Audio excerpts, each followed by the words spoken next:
News 16 Kerala. ചെങ്കടൽ കടന്ന് ഹൂതികൾ. തെല്ലവീവ് മാത്രമല്ല, ഇസ്രയേലി സൈനിക കേന്ദ്രങ്ങളും ഇനി ലക്ഷ്യസ്ഥാനങ്ങൾ. ഇസ്രയേലിന്റെ വിഘാത സുരക്ഷാ സംവിധാനങ്ങളുടെ ബലഹീനത വീണ്ടും വെളിപ്പെടുത്തുകയാണ് വെള്ളിയാഴ്ചത്തെ ഹൂതികളുടെ ആക്രമണം. യമനിൽ നിന്ന് വിക്ഷേപിച്ച ഡ്രോൺ ഇസ്രയേലിലെ രണ്ടാമത്തെ വലിയ നഗരമായ തെല്ലവീവിനെ മാത്രമല്ല പ്രകമ്പനം കൊള്ളിച്ചത്, പ്രതിരോധ സംവിധാനങ്ങളുടെ അടിത്തറയിളക്കുന്ന ആക്രമണം കൂടിയായിരുന്നു അത്. തെല്ലവീവിലുണ്ടായ ഡ്രോൺ ആക്രമണത്തിൽ ഒരാൾ കൊല്ലപ്പെടുകയും 10ഓളം പേർക്ക് പരിക്കേൽക്കുകയും ചെയ്തു. യഫ എന്ന പേരിട്ട പുതിയ ഡ്രോൺ ഉപയോഗിച്ചാണ് ആക്രമിച്ചതെന്ന് ഹൂതികളുടെ സൈനിക വക്താവ് യഹിയ സാരി വ്യക്തമാക്കി.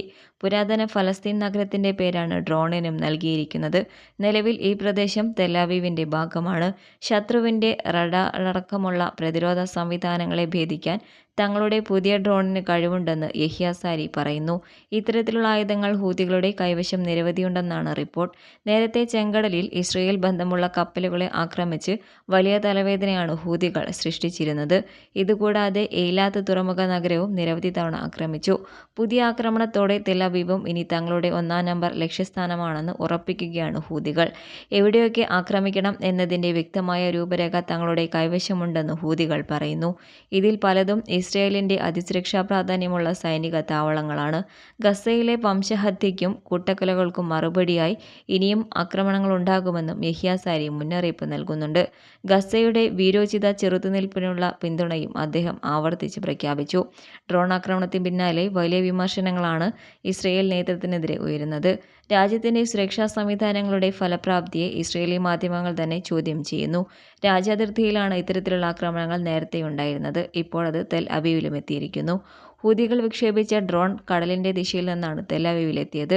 തുടർന്ന് ഷാലോം അലൈജം തെരുവിന് സമീപത്ത് യഹൂദ തെരുവിലെ കെട്ടിടത്തിലേക്ക് ഇടിച്ചു കയറുകയായിരുന്നു. സ്ഫോടനത്തിന്റെ പ്രതിധ്വനികൾ വെസ്റ്റ് ബാങ്ക് വരെ ഉണ്ടായിരുന്നതായി റിപ്പോർട്ടുണ്ട്. സംഭവം ഇസ്രയേലി ജനതയിൽ വലിയ ആശങ്കയാണ് സൃഷ്ടിച്ചിട്ടുള്ളത്. ഇത്തരമൊരു സംഭവം ഇസ്രയേൽ എന്ന അധിനിവേശ രാജ്യത്തിന്റെ ചരിത്രത്തിൽ തന്നെ ആദ്യത്തേതാണെന്ന് പലരും ചൂണ്ടിക്കാട്ടുന്നു. ഡ്രോണിനെ തിരിച്ചറിയാൻ കരയിലും കടലിലുമുള്ള റഡാറുകളുടെ കഴിവില്ലായ്മയുടെ തെളിവാണിതെന്ന വിമർശനവും ഉയരുന്നുണ്ട്.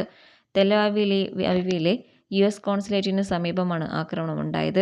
ഇവിടെ കനത്ത സുരക്ഷാ സന്നാഹമാണുള്ളത്. എന്നിട്ടും എന്തുകൊണ്ട് ഡ്രോണിനെ തടയാനായില്ലെന്ന് മാധ്യമങ്ങൾ ചോദിക്കുന്നു. പ്രതിരോധ മന്ത്രി യോവ് ഗാലന്റ് ഉറക്കത്തിലാണെന്നും അദ്ദേഹത്തെ ആരെങ്കിലും ഉണർത്തണമെന്നും പലരും കുറ്റപ്പെടുത്തി. ഡ്രോൺ നേതാക്കളുടെ വീട്ടിലാണ് പതിച്ചിരുന്നതെങ്കിൽ അവർ ഉണർന്ന് പ്രവർത്തിച്ചിരുന്നേയെന്നും ചിലർ വിമർശിച്ചു. രാജ്യസുരക്ഷ അപകടത്തിലായതിനു പിന്നാലെ സർക്കാരിനെതിരെ വലിയ ജനരോഷവും ഉയരുന്നുണ്ട്. ആക്രമണത്തിന്റെ പശ്ചാത്തലത്തിൽ ഇസ്രയേൽ പ്രധാനമന്ത്രി ബെഞ്ചമിൻ നെതന്യാഹു അമേരിക്കൻ പര്യടനം റദ്ദാക്കുമെന്ന റിപ്പോർട്ടും വരുന്നുണ്ട്. സംഭവത്തിന്റെ തീവ്രതയാണ് അദ്ദേഹത്തിന്റെ തീരുമാനത്തിന് പിന്നിലെന്ന് പല വൃത്തങ്ങളും ചൂണ്ടിക്കാട്ടുന്നു. ഹൂതികൾക്കെതിരെ ശക്തമായ തിരിച്ചടി നൽകണമെന്ന ആവശ്യവും ഇസ്രയേലിൽ ഉയരുന്നുണ്ട്. സൈനിക വക്താവ് യഹിയ സാരിയെ വകവരുത്തണമെന്നും പലരും ആവശ്യപ്പെടുന്നു. ഇതിലൂടെ സംഘടനയുടെ മനോവീര്യം തകർക്കാനാകുമെന്ന് സൈനിക വിദഗ്ധർ ചൂണ്ടിക്കാട്ടുന്നു.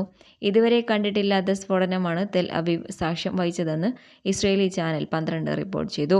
ഇസ്രയേലിന്റെ സുരക്ഷാ സന്നാഹത്തിലെ വിള്ളലാണ് ഇതിലൂടെ തെളിവായതെന്നും ചാനൽ വ്യക്തമാക്കി. തങ്ങളെ ആക്രമിച്ച എല്ലാവർക്കും തക്കതായ മറുപടി നൽകുമെന്ന് പ്രതിരോധ മന്ത്രി യോവ് ഗാലന്റ് പറഞ്ഞു. എന്നാൽ നെതന്യാഹു സർക്കാർ ജനങ്ങൾക്ക് സുരക്ഷ നൽകുന്നതിൽ പരാജയപ്പെട്ടെന്ന് പ്രതിപക്ഷ നേതാവ് യയർ ലാപിഡ് കുറ്റപ്പെടുത്തി. News desk. പക്ഷമില്ല, വിവേചനമില്ല. നേരിനൊപ്പം, നാടിനൊപ്പം, നാട്ടുകാർക്കൊപ്പം. News 16 Kerala channel.